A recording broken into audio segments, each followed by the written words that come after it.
أما بعد فأعوذ بالله من الشيطان الرجيم من همزه ونفخه ونفثه بسم الله الرحمن الرحيم رب اشرح لي صدري ويسر لي أمري واحلل عقدة من لساني يفقه قولي اللهم انفعنا بما علمتنا وعلمنا ما ينفعنا وزدنا علما فبشر عباد الذين يستمعون القول فيتبعون أحسنه أولئك الذين هداهم الله وأولئك هم أولو الألباب أعوذ بالله من الشيطان الرجيم بسم اللہ الرحمن الرحیم۔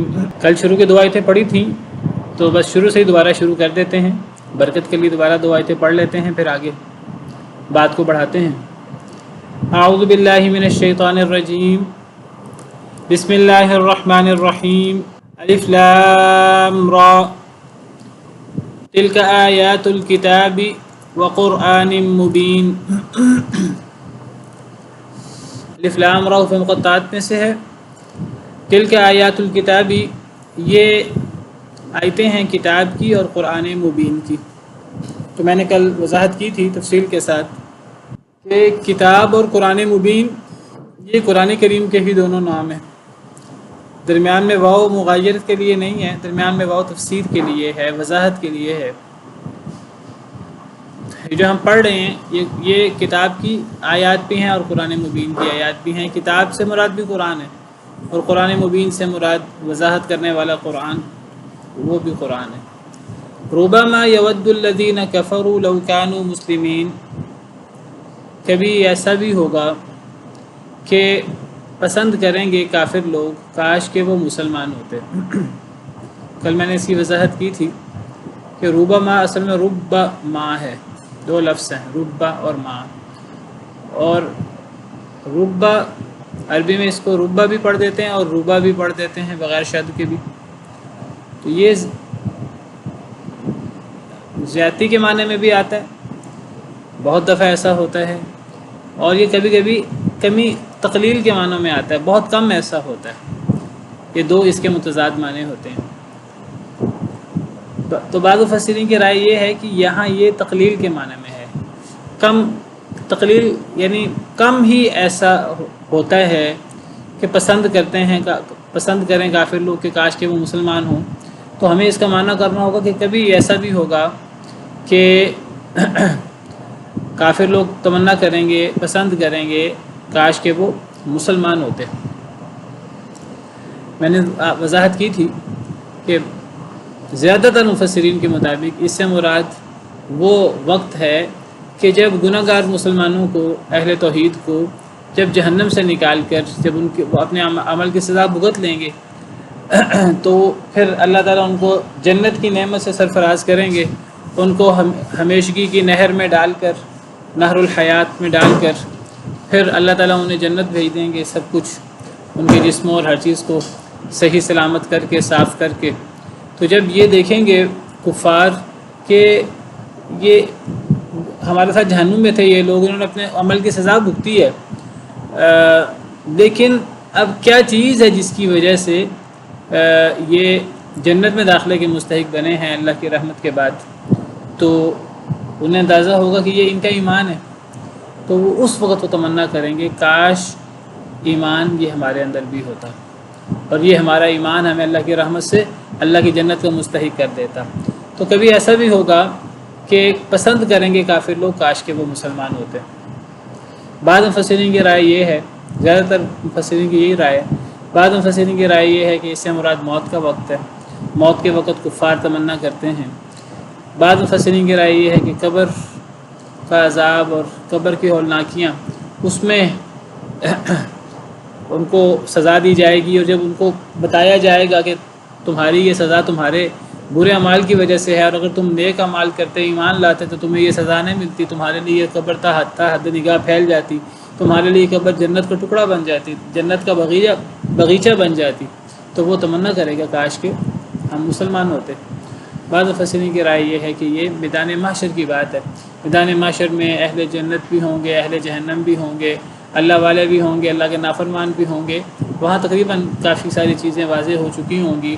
تو اس وقت جب گناہ گاروں کے سامنے، جب ایمان والوں جب ان کو اندازہ ہوگا کہ ایمان والوں کے لیے اب بلند مقام ہے میدان محشر میں بھی، ان پہ کوئی پریشانی نہیں ہے اور وہ جنت میں جائیں گے، تو اس وقت وہ شدید پریشانی میں ہوں گے، شدید خوف میں ہوں گے، تو اس وقت وہ تمنا کریں گے کاش کہ ہم بھی مومن ہوتے۔ تو یہ تو ساری تفسیریں ہیں۔ اگر روبہ ماہ کا معنی ہم تقلیل کے معنی میں کریں کہ کبھی ایسا بھی ہوگا، اور اگر روبہ ماہ کو تکثیر کے معنی میں لے لیں تو بہت دفعہ ایسا ہوگا کہ پسند کریں گے کافر لوگ کاش کہ وہ مسلمان ہوتے۔ تو ایسے بہت سے مرحلے آئیں گے۔ دنیا کا جو ایک وقت ہے، جو آزمائش کا وقت ہے، دنیا دارالابتلاء ہے، دنیا میں لوگوں کو احساس ہو تو دنیا میں لوگ احساس کریں اور اپنی اصلاح کریں اور توبہ کریں۔ دنیا میں توبہ کرنے سے، ایمان لانے سے، توبہ کرنے سے پیچھے سارے گناہ معاف ہو جاتے ہیں۔ دنیا میں لوگ غفلت کی نیند سوئے ہوئے ہیں، دنیا میں لوگوں کو احساس نہیں ہوتا، جیسے ہی موت آئے گی تو لوگوں کو حق کی آنکھیں کھل جائیں گی۔ اب کتنے مرحلے آئیں گے، کتنی مرتبہ، 10 مرتبہ، 20 مرتبہ، سینکڑوں مرتبہ، ہزاروں مرتبہ، کتنا لمبا عرصہ ہے میدان محشر کا اور پھر جنت جہنم کا، ہمیشہ ہمیش کا۔ تو اس میں ہزاروں لاکھوں مرتبہ تمنا کریں گے کافر لوگ کاش کہ وہ مسلمان ہوتے۔ تو بہرحال اصل چیز ایمان ہے۔ اور میں نے کل آپ کے سامنے حدیث مبارکہ ذکر کی، سیدنا نوح علیہ السلام نے فرمایا کہ اگر ایک پلڑے میں اللہ رکھ دیا جائے یا لا الہ الا اللہ رکھ دیا جائے، پلڑا اتنا بڑا ہو کہ اس پلڑے میں یعنی یہ آسمان زمین سما سکیں، کہ وہ پلڑا، وہ ترازو تو آخرت کا ترازو ہی ہو سکتا ہے، وہ اللہ کا ترازو ہی ہو سکتا ہے۔ اگر بہت بڑا ایک ترازو ہو اور اس میں میزان ہو اور اس میں ایک پلڑے میں لا الہ الا اللہ یا لفظ جلالہ صرف اللہ رکھ دیا جائے، اور دوسرے پلڑے میں آسمان زمین کتنے بڑے ہیں، ہم ان کی وسعت کا ہم اندازہ نہیں کر سکتے۔ تو آسمان زمین ایک پلڑے میں رکھ دیے جائیں تو وہ لا الہ الا اللہ والا پلڑا جھک جائے گا۔ یہ لا الہ الا اللہ اتنی بڑی چیز ہے، ایمان اتنی بڑی چیز ہے۔ دیکھیے، جنت میں داخلے کے لیے بنیادی شرط ایمان ہے۔ جو بندہ کافر ہے اس کا کوئی نیک عمل قبول ہی نہیں ہے اللہ کے ہاں۔ اللہ کافروں کے بارے میں فرماتے ہیں وَقَدِمْنَا إِلَىٰ مَا عَمِلُوا مِنْ عَمَلٍ فَجَعَلْنَاهُ هَبَاءً مَنْثُورًا، کہ یہ جو نیک اعمال کرتے ہیں ہم ان کے اعمال کو قیامت کے دن اڑتی ہوئی گرد بنا دیں گے۔ اور ہم نے سورہ ابراہیم میں پڑھا کہ کافروں کے اعمال وہ راکھ کی طرح ہیں۔ ایک آندھی والے دن میں جب راکھ چلتی ہے، جب آندھی چلتی ہے سخت آندھی والے دن میں، تو راکھ پڑی ہو تو وہ آندھی کے سامنے راکھ کیا کرے گی، کچھ بھی نہیں کرے گی۔ تو یہ حیثیت کافر شخص کے ظاہری طور پہ نیک اعمال کی ہوتی ہے۔ تو ایمان وہ بنیادی شرط ہے کہ جو جنت میں داخلے کی بنیادی شرط ہے۔ پھر اعمال صالحہ وہ مزید پھر درجات بلند کرنے کے لیے اور ایمان بڑھانے کے لیے پھر اعمال صالحہ ہوتے ہیں۔ تو ایمان بنیادی شرط ہے۔ اللہ فرماتے ہیں ان الذین آمنوا وعملوا الصالحات اولئک هم خیر البریہ۔ اتنی بڑی چیز ہے ایمان، ایمان کو کبھی ہلکا نہ لیں۔ جو لوگ ایمان لائے، سورہ بینہ میں اللہ فرماتے ہیں جو لوگ ایمان لائے اور جنہوں نے نیک عمل کیے، یہ دنیا کی بہترین اللہ کی مخلوق، اولئک هم خیر البریہ۔ کون؟ ایمان والے، نیک عمل کرنے والے۔ سورہ عصر میں اللہ فرماتے ہیں، یہ قرآن کریم اللہ نے 10 جگہ پر یہ بات فرمائی ہے، زیادہ مقامات پر، والعصر ان الانسان لفی خسر الا الذین آمنوا۔ زمانے کی قسم کہ انسان خسارے میں، سارے کے سارے انسان خسارے میں، کوئی انسان بھی اس خسارے سے باہر نہیں ہے سوائے الا الذین آمنوا، سوائے ایمان والوں کے۔ اور ایمان والوں کی مزید صفات ہیں، سوائے ایمان والوں کے، نیک عمل کرنے والوں کے، اور حق کی تلقین کرنے والوں کے، اور صبر کی تلقین کرنے والوں کے، ان لوگوں کے، اور یہ سب اہل ایمان کی صفات ہیں اور بنیادی شرط ایمان ہے۔ تو ایمان والوں کے علاوہ سب خسارے میں، چاہے وہ تعداد میں کتنے زیادہ کیوں نہ ہو۔ اور اللہ نے موٹی سی بات بتائی ہے، احادیث مبارکہ سے ہمیں پتہ لگتا ہے کہ 1 اور 999 کا فرق ہے، 0.1۔ 1000 میں سے 1 مومن ہوگا، باقی جہنمی ہوں گے۔ یہ 1% بھی نہیں بنتا، 100 میں سے 1 نہیں ہے، یہ 1000 میں سے 1 ہے۔ 999 ایک طرف جہنمی اور 1 جنتی۔ اور اس کی بنیادی صفت کیا؟ ایمان۔ ایمان کو کبھی ہلکا نہ لیں، ایمان بہت بڑی چیز ہے۔ لا الہ الا اللہ، محمد الرسول اللہ بہت بڑی چیز ہے. اور یہ بھی مغالطہ نہ ہو کسی کو ایمان لا الہ الا اللہ کہنے کا نام ہے. یہ صرف زبان سے اقرار نہیں ہے. جیسے شکر کے بارے میں ہم نے تفصیل سے بات کی کہ شکر صرف زبان سے شکر نہیں ہوتا، وہ عملی شکر بھی ہوتا ہے. اللہ کا ہر حکم ماننا، اللہ کی ہر منع کردہ چیز سے بچنا، یہ عملی شکر ہے. اسی طرح ایمان صرف زبان سے اقرار نہیں ہے. اگر زبان سے اقرار ایمان ہے تو منافق میں اور مومن میں کیا فرق ہے؟ حالانکہ اللہ تعالیٰ تو منافق کے بارے میں فرماتے ہیں منافق تو جہنم کے سب سے نچلے گھڑے میں، ان المنافقین فی الدرک الاسفل من النار. تو زبان سے لا الہ الا اللہ پڑھ دینا یہ ایمان نہیں ہے. صرف زبان سے لا الہ الا اللہ پڑھنا، دل کے اندر اس کی تصدیق، اصل چیز تو دل ہے. دل کے اندر، اور اکیلی تصدیق بھی کافی نہیں ہے، صرف زبان کا اقرار بھی کافی نہیں ہے، صرف اعمال بھی کافی نہیں ہے. اگر اعمال ریاکاری کے ساتھ ہیں نہیں، دل کی تصدیق، زبان کا اقرار، اور پھر عمل بالارکان، ایمان کی جو تفصیلات ہیں. یعنی مختصر الفاظ میں آپ کہہ دیجئے اللہ پر ایمان لانا. اللہ پر ایمان لانے کا مطلب کیا ہے؟ اللہ پر ایمان لانے کا مطلب یہ نہیں بس ایک دفعہ منہ سے کہہ دیا میں نے اللہ کو رب مان لیا آپ پار لگ گئے. نہیں، اللہ پر ایمان لانے کا مطلب، اللہ کو ماننے کا مطلب اللہ کی ماننا. آسان الفاظ میں اگر بات کریں، پوری زندگی اس کا ثبوت دیتے دیتے پوری زندگی گزر جاتی ہے. استقامت جس کو کہتے ہیں، ان الذین قالوا ربنا اللہ ثم استقاموا فلا خوف علیہم ولا هم یحزنون. جنہوں نے کہا ہمارا رب اللہ ہے، پھر اس پر ڈٹ گئے، پوری زندگی اس کو ثابت کرتے رہے اپنے قول سے، اپنے عمل سے، اپنے رویے سے. یہ لوگ ہیں جن پر کوئی خوف نہیں ہوگا، جو غمگین نہیں ہوں گے. یہ وہ لوگ ہیں جن کو فرشتے نازل ہوتے ہیں ان پر موت کے وقت، قبر میں، میدان محشر میں، مشکل اوقات میں فرشتے اتر اتر کر ان کو بشارتیں دیتے ہیں. وہ لوگ جو زبان سے ربنا اللہ کہتے ہیں، ہمارا رب اللہ ہے، یعنی ایمان کلمہ پڑھ لیں، لا الہ الا اللہ پڑھ دیں، اور صرف زبان سے وہ کافی نہیں ہے. پھر استقامت، ہمیشہ کے لیے اپنی دنیا کی زندگی میں اس کو ثابت کرنا، اللہ کی ماننا، اس کے لیے قربانیاں، دامے درمے سخنے ہر قسم کی قربانی دینا. تو یہ ایمان، یہ بہت بڑی چیز ہے.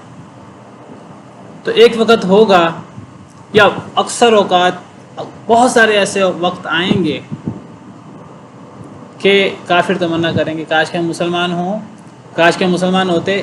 یہ وقت عام طور پہ دنیا میں نہیں آتا. یہ وقت عام طور پر جب انسان عمل کا وقت گزار لیتا ہے.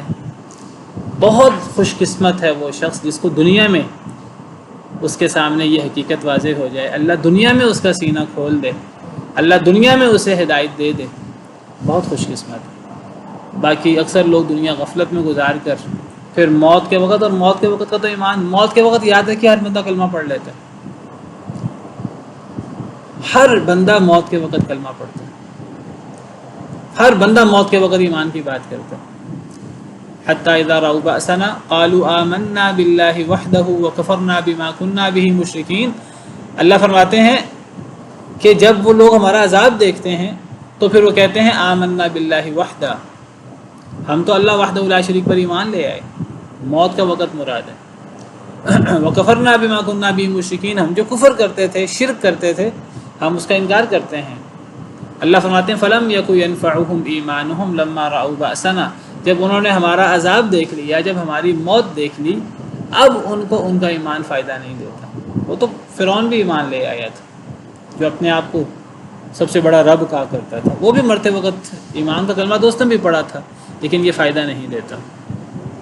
تو بہرحال ایمان بہت بڑی چیز ہے. ایمان کے بغیر دنیا اور آخرت تباہ ہے، اور ایمان کے ساتھ دنیا اور آخرت تر جاتی ہے اگر وہ حقیقی ایمان ہے. تو ایک وقت وہ بھی ہوگا، یا ایسا بھی ہوگا کہ کافر چاہیں گے کاش کہ وہ مسلمان ہوتے. یا دوسری تفسیر کے مطابق بہت سارے ایسے اوقات آئیں گے، بہت سارے ایسے مرحلے آئیں گے، موت، قبر، حشر اور جہنم میں کافروں کے لیے، کہ وہ تمنا کریں گے کاش کہ وہ مسلمان ہوتے. یہ بہت بڑی ڈانٹ ہے، یہ بہت بڑا ایک غفلت کی نیند سے جگانے کے لیے اللہ تعالیٰ نے یہ باتیں بتائی ہیں، لیکن یہ باتیں میں پھر ذکر کروں گا، یہ باتیں پڑھے گا کون، ان باتوں کا فائدہ کس کو ہوگا؟ جس کو اللہ قرآن پڑھنے کی توفیق دے گا، جس کو اللہ قرآن سننے کی توفیق دے گا۔ جو نہ قرآن پڑھے نہ قرآن سنے، جس کی پوری زندگی جو ہے وہ وقال الرسول یا ربی ان قوم اتخذوا هذا القرآن مہجورا، رسول قیامت کے دن اللہ سے شکوہ کریں گے، اے اللہ میری امت نے قرآن کو چھوڑ دیا تھا۔ تو جو قرآن کو چھوڑے بیٹھے ہیں، تو قرآن کو چھوڑ کر نہ کوئی دین کی اصلاح ہو سکتی ہے، نہ کوئی دنیا کی اصلاح ہو سکتی ہے، نہ کوئی معیشت کی ترقی ہو سکتی ہے، نہ کچھ اور ہو سکتا ہے۔ یہ قرآن کے ساتھ ہی ہو سکتا ہے، یہ ایمان کے ساتھ ہی ہو سکتا ہے۔ اللہ تعالیٰ ڈانٹتے ہوئے فرماتے ہیں کفار کے بارے میں، اصل میں بہت بڑا فتنہ ہے ایمان والوں کے لیے، جب ایمان والے کفار کو دیکھتے ہیں، اللہ کے نافرمانوں کو دیکھتے ہیں، اللہ کے نافرمان اللہ سے مقابلے کرتے ہیں، لیکن دنیاوی نعمتیں کئی دفعہ ان کے پاس نظر آتی ہیں، زیادہ نظر آتی ہیں، تو ایمان والے فتنے کا شکار ہو جاتے ہیں کئی دفعہ۔ جو کمزور ایمان والے ہیں، جن کو اللہ پر اللہ کے وعدوں پر یقین ہے، وہ فتنے میں مبتلا نہیں ہوتے، لیکن جن کا ایمان کمزور ہے وہ شکوک و شبہات میں مبتلا ہو جاتے ہیں کہ یہ اللہ کے نافرمان ہیں، ان پر دنیا کی نعمتیں اتنی زیادہ۔ اللہ تعالیٰ یہاں یہ بتا رہے ہیں، اللہ فرماتے ہیں ذرہم یأکلوا ویتمتعوا، ان کو چھوڑ دو۔ جن کفار کی بات ہو رہی ہے، ایک وقت ہوگا کہ یہ کفار تمنا کریں گے کاش کہ ہم مومن ہوتے، دنیا میں تو انہیں احساس نہیں ہے، یہ تو غفلت کی نیند سوئے ہوئے ہیں۔ اللہ فرماتے ہیں ذرہم، اے نبی صلی اللہ علیہ وسلم انہیں چھوڑ دیجئے، یأکلوا ویتمتعوا، کہ یہ کھائیں اور یہ فائدے اٹھائیں، دنیا میں انہوں نے کھانا ہے کھانے دیں، جو انہوں نے فائدے اٹھانے ہیں حرام حلال کی تمیز کیے بغیر، تو یہ فائدے اٹھاتے رہیں، جانوروں کی طرح یہ کھائیں پئیں، جانوروں کی طرح یہ اپنی خواہشات پوری کریں، ان کو نہ کوئی روک ٹوک ہے، نہ ان کو کوئی حلال حرام کی پرواہ ہے، نہ ان کو کوئی اللہ کا آخرت کا ڈر ہے، نہ ان کو کوئی شرم و حیا ہے، کیونکہ جب شرم و حیا ہوتی ہے تو انسان کنٹرول میں آ جاتا ہے، اور جب شرم و حیا ختم ہو جاتی ہے، اذا لم تستحی فاصنع ما شئت، جب تمام نبیوں کی اگر دعوت میں سے یہ بات مشترکہ طور پہ لی جائے تو اذا لم تستحی فاصنع ما شئت، جب شرم ختم ہو جاتی ہے پھر انسان جو چاہے کرے، پھر کوئی روک ٹوک نہیں ہوتی۔ تو اللہ فرماتے ہیں ذرہم، اے نبی صلی اللہ علیہ وسلم انہیں چھوڑ دیجیے، ان کفار کو، اگر یہ آپ کی بات نہیں مانتے تو نہ مانیں، ان کا اپنا ہی نقصان ہے، انہیں چھوڑ دیں کہ یہ کھائیں دنیا کے اندر جو کھانا ہے، حلال کھائیں حرام کھائیں، 7 آنتوں میں کھائیں، مسلمانوں پر ظلم و زیادتی کریں، یہ کھائیں وَيَتَمَتَّعُوا، اور یہ فائدے اٹھائیں، وَيُلْهِهِمُ الْأَمَلُ، اور غفلت میں ڈال دیں انہیں امید۔ جو اللہ سے دور ہوتا ہے اور جس کو آخرت یاد نہیں ہوتی، اپنے زندگی کا مقصد یاد نہیں ہوتا، اس کی آرزویں بڑی لمبی ہوتی ہیں، خواہشات بہت لمبی ہوتی ہیں، شیطان ایسے لوگوں کو خواہشات میں مبتلا کر دیتا ہے۔ اللہ فرماتے ہیں ایسے لوگوں کو خواہشات غفلت میں ڈال دیتی ہیں، خواہشات ان کی، ابھی ایک گاڑی ہے، ابھی دوسری گاڑی آ جائے، دوسری گاڑی ہے ذرا بہتر ماڈل کی گاڑی آ جائے، ابھی ایک گھر ہے کوئی اچھا بنگلہ بن جائے، یہ اتنا بینک بیلنس ہے تھوڑا اور بینک بیلنس ہو جائے، ابھی اتنا کروڑ ہے اتنا کروڑ ہو جائے، وہ اتنا کروڑ ہو گیا تو اتنے ارب ہو جائیں، اتنے ارب ہو گئے ہیں تو وہ مزید اتنے ارب مل جائیں، اتنے خرب ہو جائیں، ابھی فلاں کے برابر ہے تو پھر فلاں کے برابر ہو جائے، ابھی فلاں کے برابر ہے تو فلاں کے برابر ہو جائے، فلاں کے برابر ہے تو پھر فلاں شاہی خاندان کے برابر ہو جائے، فلاں زرداری کی طرح، اور فلاں وہ پھر لوگوں کے ساتھ مقابلے کر کر کے فلاں کی بلڈنگ اتنی اونچی ہے، میری بلڈنگ اتنی اونچی ہو جائے، پھر تو قارون کا خزانہ بھی کم ہے اگر ایسی خواہشات دل میں آ جائیں۔ یہ ایسی خواہشات میں شیطان انسان کو مبتلا کرتا ہے، انسان کی موت آ جاتی ہے، خواہشات کبھی ختم نہیں ہوتی۔ تو یہ کوئی اللہ تعالیٰ اجازت نہیں دے رہے کہ اے نبی صلی اللہ علیہ وسلم کافروں کو چھوڑ دیں، یہ جو انہوں نے کھانا کھائیں، جو انہوں نے فائدہ اٹھائیں، یہ اجازت نہیں ہے، یہ شدید ڈانٹ ہے، یہ بڑی سخت ترین ڈانٹ ہے کہ اگر انہیں اپنی اصلاح نہیں کرنی، اگر ان کو حلال و حرام کی کوئی پرواہ نہیں ہے، اگر ان کو اللہ رسول کی کوئی پرواہ نہیں ہے، اگر ان کو زندگی کے مقصد کے بارے میں انہوں نے کبھی سوچنا نہیں ہے، اگر ان میں اور جانوروں میں کوئی فرق نہیں ہے، تو پھر انہیں جانوروں کی طرح کھانے دیں، پھر انہیں جانوروں کی طرح، یہاں تو جانوروں کا ذکر نہیں ہے، میں کیوں جانوروں کا ذکر کر رہا ہوں؟ قرآن کی دوسری آیت میں اللہ نے کفار کا مقابلہ جانوروں سے کیا ہے، سورہ محمد میں اللہ فرماتے ہیں ان الذین کفروا یتمتعون ویأکلون کما تأکل الانعام والنار مثوی لهم، کہ کافر لوگ اس طرح فائدے اٹھاتے ہیں دنیا میں اور اس طرح کھاتے ہیں جیسے جانور کھاتے ہیں، اور ان کا ٹھکانہ جہنم ہے۔ جانور ایک بے زبان اور ایک اللہ نے ان کو عقل نہیں دی، وہ عقل مند نہیں ہے ہماری طرح، تو ان کا ایک بڑا سطحی سا بس کھانا پینا ہے، ایک فطرت پر ہیں وہ اللہ کی طرف سے، وہ اس فطرت سے نکلتے بھی نہیں ہیں۔ لیکن جانوروں کا کام کھانا پینا سونا، اور جنگل کا قانون ہوتا ہے اسی کے مطابق وہ زندگی گزار دیتے ہیں۔ تو اگر ایک انسان بھی اگر جانوروں کی سی زندگی گزارے تو یہ کوئی زندگی تو نہیں ہے۔ تو اللہ فرماتے ہیں انہیں چھوڑ دیں، یہ شدید ڈانٹ کا انداز ہے، بالکل اس طرح کا انداز ہے جس طرح قرآن کریم میں دوسری آیت میں آتا ہے اعملوا ما شئتم انہ بما تعملون بصیر، تم نے جو عمل کرنا ہے کر لو، اللہ تمہارے اعمال سے باخبر ہے، اللہ تمہارے اعمال کو دیکھ رہا ہے۔ یہ کوئی اللہ اجازت دے رہے جو کرنا ہے کر لو، کفر کرنا ہے کفر کر لو، شرک کرنا ہے شرک کر لو، سود کھانا ہے سود کھا لو، لوگوں کو قتل و غارت کرنی ہے تو قتل و غارت کر لو، لوگوں پہ ظلم زیادتی کرنی ہے کر لو، یہ کوئی اجازت نہیں ہے، یہ شدید ڈانٹ کا انداز ہے۔ یہ بالکل ایسا ہی انداز ہے کہ تم نے جو کرنا ہے کر لو، پھر تم سے نمٹ لیا جائے گا۔ تو چھوڑ دیں ان کو، ان کافروں کو۔ ایک وقت آئے گا کہ کافر یہ تمنا کریں گے کاش کہ یہ مسلمان ہوں، لیکن یہ تمنا کریں گے موت کے وقت، اور موت کے بعد دنیا میں اللہ تعالیٰ کہتے ہیں کہ ٹھیک ہے انہیں پھر جو عیش کرنی ہے عیش کرنے دو، انہیں چھوڑ دو کہ یہ کھائیں اور یہ فائدے اٹھائیں، اور امید انہیں غفلت میں ڈال دیں۔ فسوف یعلمون، بس ان قریب یہ جان لیں گے، ان قریب، وہ وقت دور نہیں ہے، موت کا وقت، قبر کا وقت، حشر کا وقت، اور پھر جہنم، ان قریب پتہ لگ جائے گا۔ یہاں ایک دفعہ کا ہے سورہ الہاکم التکاثر میں 3 دفعہ یہ بات فرمائی، الہاکم التکاثر، ان کو مال کی کثرت کے مقابلے نے غفلت میں ڈال دیا ہے، حتی زرتم تمہیں مال کی کثرت کے مقابلے نے اے انسانوں تمہیں غفلت میں ڈال دیا ہے، حتی زرتم المقابر، حتیٰ کہ تم قبروں کی زیارت کر لیتے ہو۔ کیا مطلب؟ حتیٰ کہ تم مر جاتے ہو، اور مرتے دم تک تمہاری مال کی کثرت کا مقابلہ ختم نہیں ہوتا۔ اللہ فرماتے ہیں حتی زرتم المقابر کلا سوف تعلمون، ہرگز نہیں جلد ہی تم جان لو گے، ثم کلا سوف تعلمون، پھر ہرگز نہیں جلد ہی تم جان لو گے، کلا لو تعلمون علم الیقین۔ اور تیسری دفعہ اللہ فرماتے ہیں کہ کاش کہ تم جانتے ہوتے یقینی علم، تمہیں اللہ کی باتوں کا یقین ہوتا۔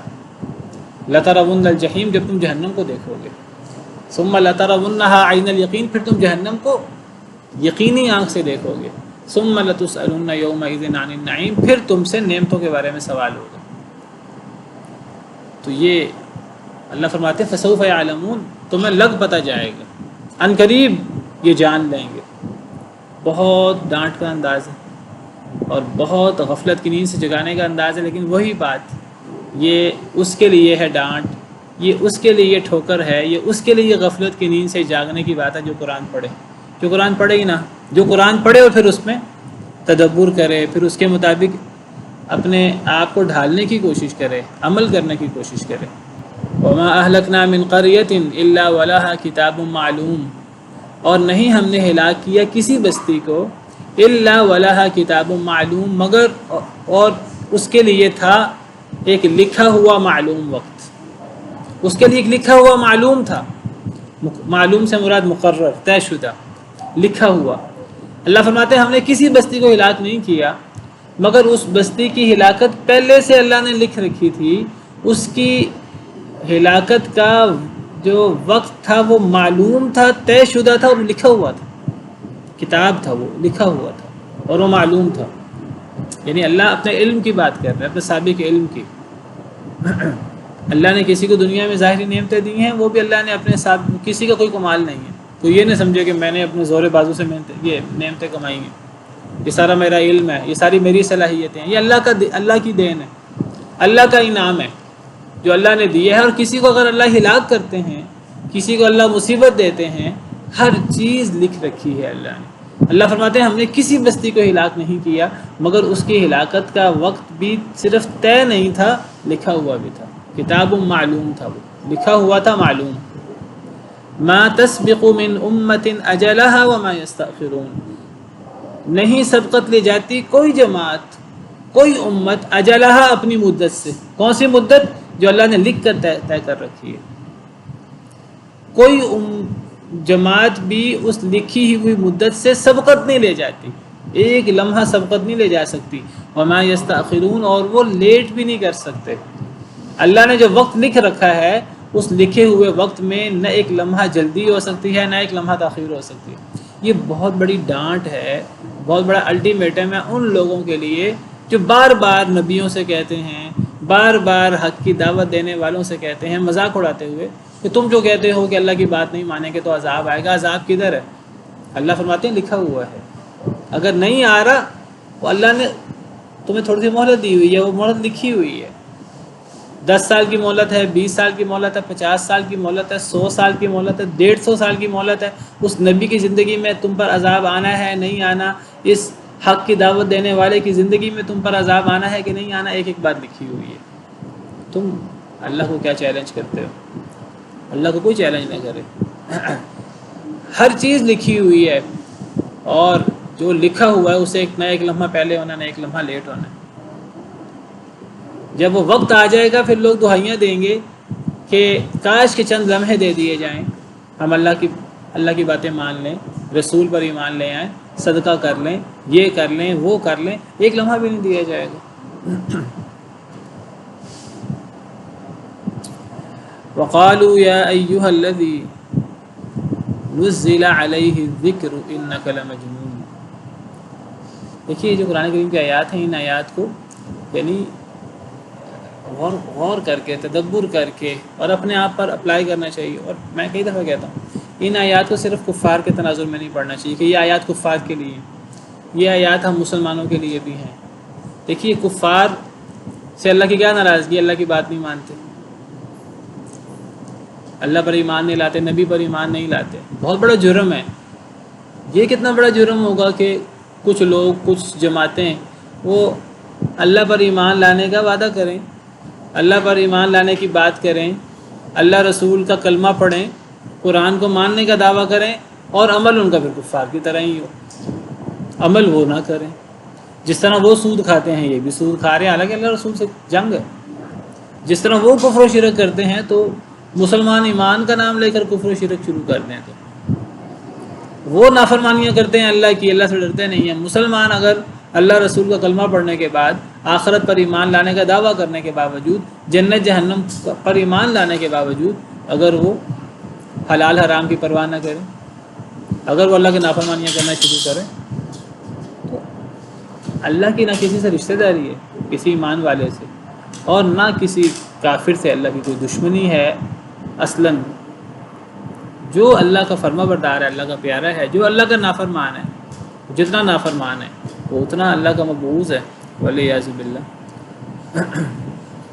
تو یہ اصل میں قریش کو خطاب ہے، اور قریش کو پچھلی قوموں کے حوالے سے بتایا گیا، اور پچھلی قوموں کے حوالے سے اللہ فرما رہے ہیں کہ کسی بھی بستی کو ہم نے ہلاک نہیں کیا، اس کا وقت طے تھا، نہ وہ اس وقت سے نہ ایک لمحہ آگے جا سکے نہ ایک لمحہ پیچھے آ سکے. تو اس میں اصل میں گویا کہ ڈانٹ ہے قریش کے لیے کہ اے قریش تمہارے ساتھ بھی یہی ہے. اور اب تو قریش بھی گزر چکے ہیں، اب یہ ہمارے لیے ڈانٹ ہے، اب یہ باتیں ہمارے لیے ہیں کہ پچھلی بستیوں کے بھی اللہ نے وقت مقرر کر رکھے تھے. اگر وہ اللہ کے نافرمان تھے تو جو اللہ کے نافرمان ہیں اللہ نے ان کی ہلاکت کے وقت مقرر کیے ہوئے ہیں. وہ وقت نہ ایک لمحہ پہلے ہو سکتا ہے نہ ایک لمحہ بعد میں ہو سکتا ہے. تو انسان کو پھر اپنی تیاری رکھنی چاہیے ہر وقت.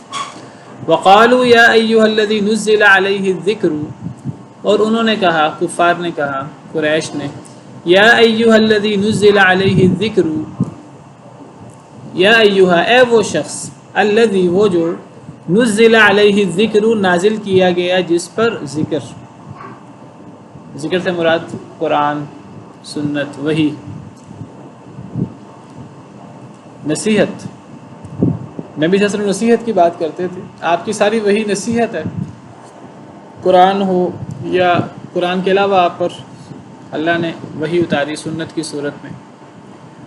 نبی صلی اللہ علیہ وسلم دعویٰ کرتے تھے کفار کے سامنے، مجھے اللہ نے نبی بنایا ہے، مجھ پر اللہ کی طرف سے وحی آتی ہے، قرآن کتاب کی صورت میں، کتاب کے علاوہ بھی اللہ سے میرا رابطہ ہے فرشتے کے واسطے سے یا فرشتے کے بغیر۔ اللہ مجھ پر وحی بھیجتے ہیں، میں اللہ کی وحی کے نتیجے میں تمہیں دعوت دیتا ہوں، تمہیں نصیحت کرتا ہوں، تمہاری اصلاح کی بات کرتا ہوں، تمہاری خیر خواہی کی بات کرتا ہوں۔ آگے سے مذاق اڑاتے تھے۔ کیا مذاق اڑاتے تھے؟ کبھی تو جھوٹا کہہ دیا، کبھی مجنون کہہ دیا، کبھی جادوگر کہہ دیا، کبھی کچھ کہہ دیا، کبھی کچھ کہہ دیا، کبھی زبان سے تکلیف دی، کبھی عمل سے تکلیف دی، کبھی موت کی سازشیں کی، کسی طرح جو ہے وہ موت کے گھاٹ اتار دیا جائے۔ تو جو شدید قسم کی آزمائشیں آئی ہیں، ان آزمائشوں میں ایک آزمائش جو ہے یہ بھی ہے کہ الٹے سیدھے القابات کے ساتھ پکارنا اور مذاق اڑانا۔ وقالوا یا ایھا الذی نزل علیہ الذکر، اور انہوں نے کہا، قریش نے، کفار مکہ نے، یا ایھا الذی، اے وہ شخص کہ ذکر کے نازل کیا گیا جس پر ذکر۔ یہ ایک بڑا طنزیہ انداز ہے، بڑا ایک مذاق اڑانے والا انداز ہے، یعنی گویا کہ مطلب یہ ہے کہ اے وہ شخص جس کا دعویٰ یہ ہے مجھ پر ذکر نازل ہوتا ہے۔ یہ ایک مذاق اڑانے والا انداز ہے۔ انہوں نے کہا، اے وہ شخص جس پر ذکر نازل کیا گیا، انک لمجنون، تو مجنون ہے، والعیاذ باللہ۔ یہ اتنا بڑا اللہ کی نافرمانی ہے، یہ اتنی بڑی نافرمانی ہے، تصور نہیں کر سکتے۔ یعنی بجائے اس کے، یعنی وہ شخصیت، اللہ کے وہ بندے جن کو اللہ نے چن لیا ہے اپنی نبوت کے لیے، اپنی رسالت کے لیے، جو اللہ کے برگزیدہ ترین بندے ہیں، مخلوق میں سب سے افضل اللہ کے نبی، اللہ کے رسول، اور پھر نبیوں کے سردار، سید الانبیاء والمرسلین، نبی کے کوئی بندہ اللہ کے ولی کو تکلیف دے تو اللہ تعالیٰ اسے جو ہے وہ اللہ شدید ناراض ہوتے ہیں اس سے۔ اور اگر کوئی اللہ کے نبیوں کو تنگ کرے، اللہ کے نبیوں کو تکلیف دے اور اللہ کے نبیوں کا مذاق اڑائے اور پھر نبی کریم صلی اللہ علیہ وسلم کا مذاق اڑائے، زبان سے مذاق اڑائے، عملاً تکلیف دے، زخمی کر دے اور مختلف طریقوں سے تکلیف دے، تو کتنی بڑی زیادتی ہے، کتنا بڑا جرم ہے۔ ایسا جرم ہے جو قابل معافی نہیں ہے۔ انہوں نے کہا، اے وہ شخص جس پر ذکر نازل کیا گیا ہے، بے شک تو مجنون ہے، والعیاذ باللہ۔ لومات مجنون کس معنی میں؟ کوئی اس معنی میں مجنون کہتے تھے کہ آپ ہمیں کس چیز کی دعوت دیتے ہیں، آپ بات کرنی ہے تو آپ کو دنیا کے فائدے کی بات کریں، جو اصل چیز ہے۔ آپ دنیا کو چھوڑ کر آخرت کی بات کرتے ہیں، قیامت کی بات کرتے ہیں، قیامت کا دن ہونا ہے نہیں ہونا، ہم مرنے کے بعد کیسے زندہ ہوں گے۔ تو یہ تو بڑا، وہ کہتے تھے بے وقوفی ہے، یہ تو پاگل پن ہے، والعیاذ باللہ۔ لو ما تأتینا بالملائکۃ، مذاق اڑاتے تھے، کیا کہتے تھے؟ کیوں نہیں تو لاتا ہمارے پاس فرشتوں کو، ان کنت من الصادقین، اگر تو سچوں میں سے۔ دیکھیے، ایک تو اے وہ شخص جسے دعویٰ ہے کہ اس پر ذکر نازل ہوتا ہے، ایک انکار ہے، ٹھٹھا ہے، مذاق ہے۔ پھر تو مجنون ہے، کتنا بڑا مذاق ہے، کتنا بڑا ٹھٹھا ہے، اور کتنی تکلیف ہوتی ہوگی نبی صلی اللہ علیہ وسلم کو۔ اور پھر تیسری بات کیا کہتے کہ اگر تو سچا ہے تو پھر فرشتے کیوں نہیں لے آتا؟ تو کہتا ہے کہ اگر ہم ایمان نہیں لائیں گے تو اللہ کا عذاب آئے گا۔ نبی صلی اللہ علیہ وسلم کو یہ کہنا کہ اے وہ شخص جسے دعویٰ ہے کہ اس پر ذکر نازل ہوتا ہے، یہ ایک استہزاء اور مذاق ہے۔ پھر آپ کو دیوانہ کہنا، مجنون کہنا، آپ سے بڑھ کر عقل مند کون ہوگا؟ آپ سے بڑھ کر ہوش مند کون ہوگا؟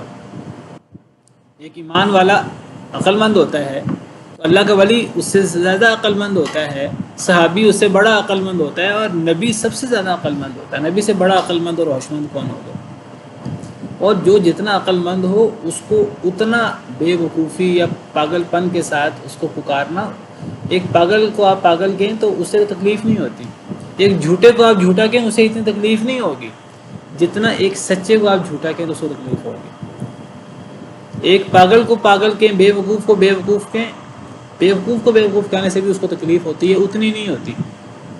لیکن اگر ایک شخص بہت عقل مند ہے، بہت زیادہ جو ہے وہ یعنی جاننے والا ہے معاملات کو، جہاں دیدہ ہے، اس کو اگر بے وقوف کہا جائے گا تو اس کے لیے تو یہ بہت تکلیف دہ ہوتا ہے. جس طرح اس شخص کو جس نے پوری زندگی جھوٹ نہ بولا ہو، جس نے کبھی محاورے میں خواب میں بھی جھوٹ نہ بولا ہو، اس کو جھوٹا کہیں، اس کے لیے موت ہوتی ہے. یہ تو نبی صلی اللہ علیہ وسلم کو مجنون کہنا اور نبی صلی اللہ علیہ وسلم کو جھوٹا کہنا اور نبی کریم صلی اللہ علیہ وسلم کو جادوگر کہنا، آپ جادو سے، شعبدہ بازیوں سے اور ان چیزوں سے کوسوں دور تھے، تو آپ کو اس سے کتنی تکلیف ہوتی ہوگی.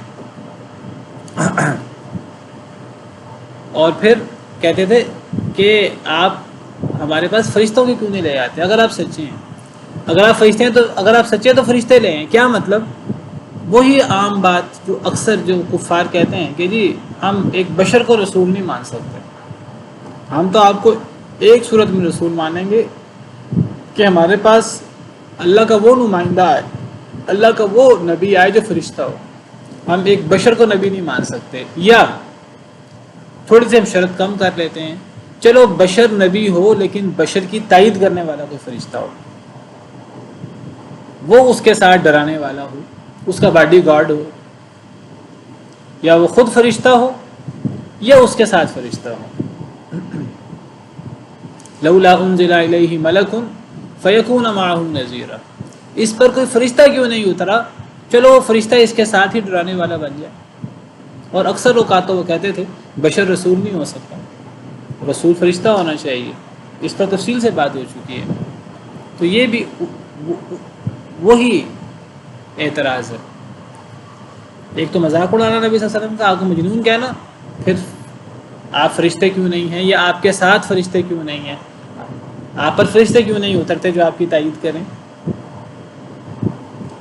اگر آپ سچے ہیں تو. یہ آگے اللہ کا جواب ہے، ما ننزل الملائکۃ الا بالحق، نہیں ہم نازل کرتے فرشتوں کو مگر حق کے ساتھ. اللہ فرماتے ہیں تم بار بار کہتے ہو کہ یہ نبی بشر کیوں ہیں، یہ کوئی فرشتہ کیوں نہیں آسمان سے اترا جو نبی بنے، یا نبی پر کوئی فرشتہ کیوں نہیں اترتا، یہ بہت سارے فرشتے تائید کے لیے کیوں نہیں اترتے. اللہ فرماتے ہیں ہم فرشتوں کو تو بغیر مقصد کے نازل ہی نہیں کرتے. فرشتوں کو تو اللہ تب نازل کریں، قرآن کریم میں اور جگہ پر اللہ نے فرمایا جب دنیا میں فرشتے بستے ہوں تو ہم فرشتہ نبی اتاریں. قل لو كان في الارض ملائکۃ یمشون مطمئنین لنزلنا علیہم من السماء ملکا رسولا، اگر فرشتے ہوتے تو ہم فرشتہ رسول اتارتے. جب دنیا میں انسان بستے ہیں تو رسول بھی انسان ہوگا، اب رسول تو انسان ہے. اب تمہارا یہ کہنا چلو رسول کے ساتھ فرشتے اتریں، تو اللہ فرماتے ہیں یاد رکھو فرشتے ہم جب بھی اتارتے ہیں کسی مقصد سے اتارتے ہیں. دیکھیے فرشتہ اگر اترے گا تو کسی نبی پر اترے گا تو وہ وحی کے مقصد سے اترے گا، اور اگر فرشتہ نبیوں کے علاوہ کسی اور پر اترے گا تو فرشتہ اللہ کے کسی حکم سے، اللہ کے کسی مقصد کے تحت وہ اترے گا، اور وہ مقصد کیا ہے؟ عذاب دینا. فرشتہ عذاب دینے کے لیے اترتا ہے، پھر عام لوگوں پر جب اترتا ہے تو اللہ تعالیٰ فرماتے ہیں وقال الذین لا یرجون لقاءنا لولا انزل علینا الملائکۃ او نری ربنا. 19 پارے کے شروع میں اللہ فرماتے ہیں جو لوگ آخرت کی امید نہیں رکھتے تو وہ کہتے ہیں کہ ہم پر فرشتہ نازل کیوں نہیں ہوتے، او نری ربنا، یا ہم اپنے رب کو کیوں نہیں دیکھتے. اللہ اس کا دو اعتراض تھے، فرشتہ نازل ہوں ہم پر نبی کے ساتھ، یا ہم اللہ کو دیکھیں. اللہ نے اس کا جواب دیا لقد استکبروا فی انفسہم وعتوا عتوا کبیرا. یہ اصل میں کوئی اعتراض نہیں ہے، یہ کوئی سوال نہیں ہے، یہ تکبر ہے بہت بڑا. لقد استکبروا فی انفسہم، انہوں نے اپنے آپ میں تکبر کیا ہے. یہ کہہ کر کے ہم پہ فرشتے کیوں نہیں اترتے، یہ دیدہ دلیری ہے.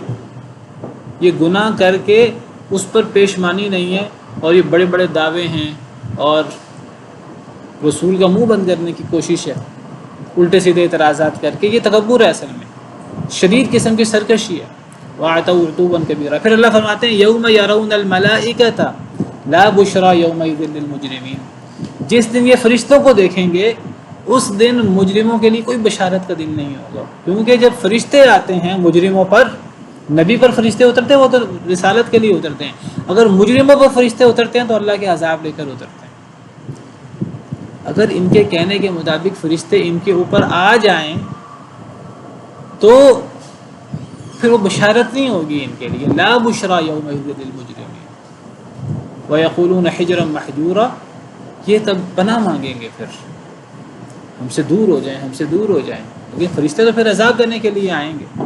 جنگ بدر میں آئے تھے اور پھر عذاب کے لیے فرشتے آتے ہیں، پتھر بھیجنے کے لیے، پتھروں کی بارش کرنے کے لیے، دیگر اللہ کے عذابوں کے لیے فرشتے اترتے ہیں۔